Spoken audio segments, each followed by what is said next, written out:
Those of you who have not heard the Circle Singers before, would you raise your hand? Have not. So we do have a few. The Circle Singers has the dubious title of being the longest running community chorus in the history of Cincinnati. It started back in 1950 as the GE Glee Club. It evolved into a community chorus and has been one ever since. We changed our name several times over those years, those decades. And I think it was about the year 2000 that we changed it from the Patchwork Singers to the Circle Singers. If you take out a map of the greater Cincinnati area, there's a great big circle that goes all the way around called Interstate 275. We perform all the way around there. We live all the way around. That's where they came up with the name, the Circle Singers. Let me introduce you to our accompanist tonight, who's filling in for our regular accompanist, but it really doesn't make that much difference because they keep it in the house. She's the wife of the husband that usually plays for us. Both of them very accomplished musicians, so it's wonderful to have someone as a backup like that. She comes to us from Illinois State, where she did her undergraduate work, and then she went to the old Conservatory of Music. Oh, you went to the new? You're that young. She went to the new one. There's a bunch of us that went to the old one. But anyway, she went there to CCM. And would you join us in welcoming Roxanne Egan?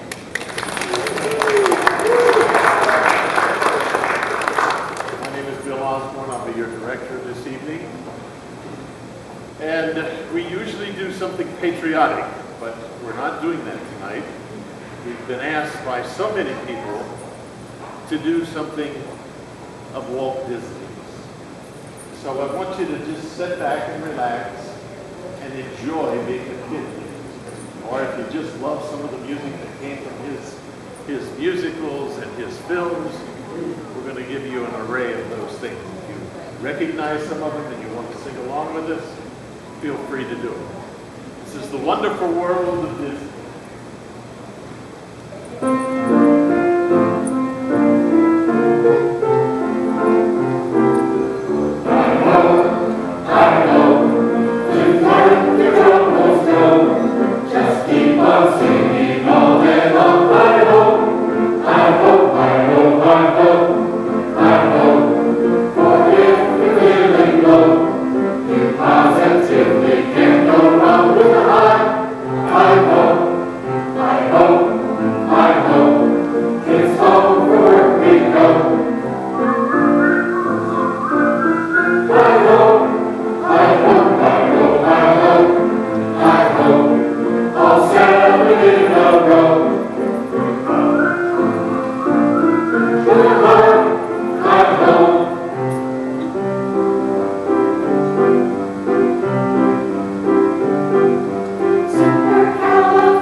Supercalifragilisticexpialidocious.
long, long time.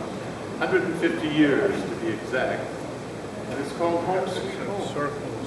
Interesting piece of music, though. It never appeared until 1800 or something, and it came out in the Princeton's songbook, I think 1894 or something like that. That was the first time that it actually came out. And it came, as we found out, probably, and I say probably because musicologists really don't know, that it came from Ireland. Of course, everything does. But anyway, here is Home Sweet Home, and it's a different rendition of it. So sit back and enjoy it while the ladies sing this. Yeah.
right off.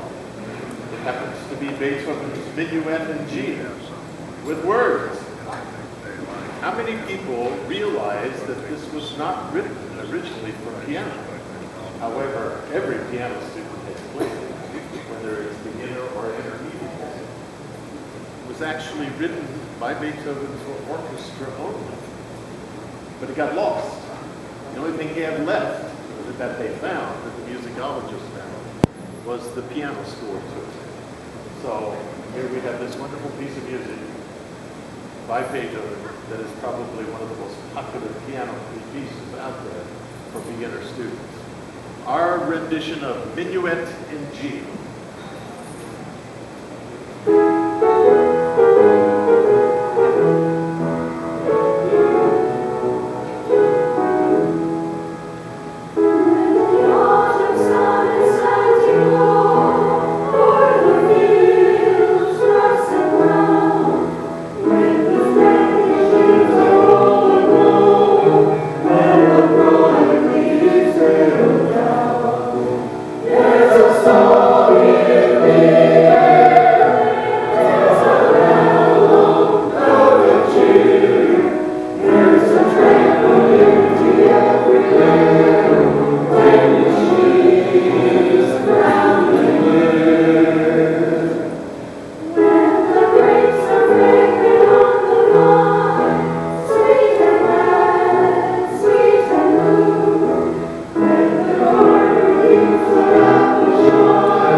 You recognize it now. Well, this is our version of La Ci Darem. And this cake, how many of you know the opera Don Giovanni? Okay. It's not a soap opera. It's an opera. But you know, this particular opera could have been a soap opera on television. Mozart is famous for doing that. This takes place in the middle of the first act, and Don Giovanni realizes that this lady has been married to this person, and he's always excited about her because she's good looking and all this kind of stuff. So he owns a castle, and he's trying to woo her to the castle. That's what La Ci Darem is all about. They answer back and forth.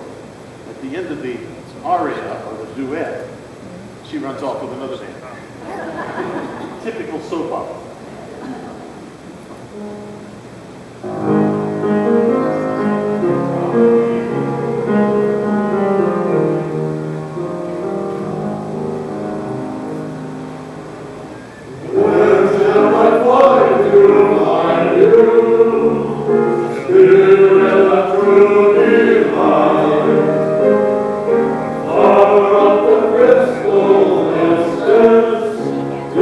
I see.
enjoy.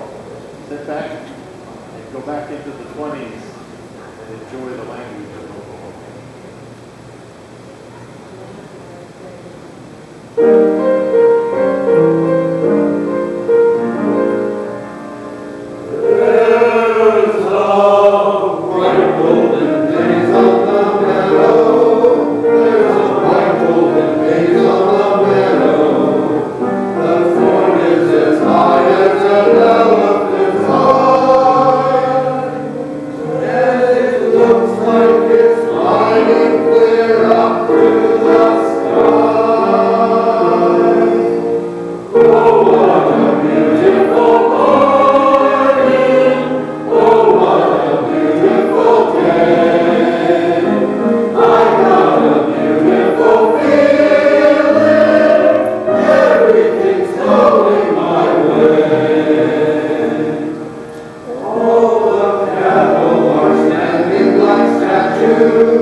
Of what the modern world was coming to.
Gaze at me.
He brought me to this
Hallelujah in one of the scenes from this opera.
Don't remember who he was. He was quite the singer. Wasn't necessarily the greatest operatic singer, because he didn't have the stamina to do a complete opera, but he could do 4 or 5 numbers, and that's the reason he was able to do the recordings that he did. And it was quite a nightmare when he did the Enrico Caruso film, because they had to take a lot of stops because his voice gave out. But anyway, there was a movie that came out called The Student Prince, Sigmund Romper. He was not in the movie, but his voice was. And his voice, I remember singing that particular piece, which is entitled, I'll Walk with God.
But I could still see him saying goodnight on TV, walking from shadow to shadow. And he has had it on his head, taking it off, turning to the audience and saying, "Good night, Mrs. Calabash, wherever you are. Good night, God bless."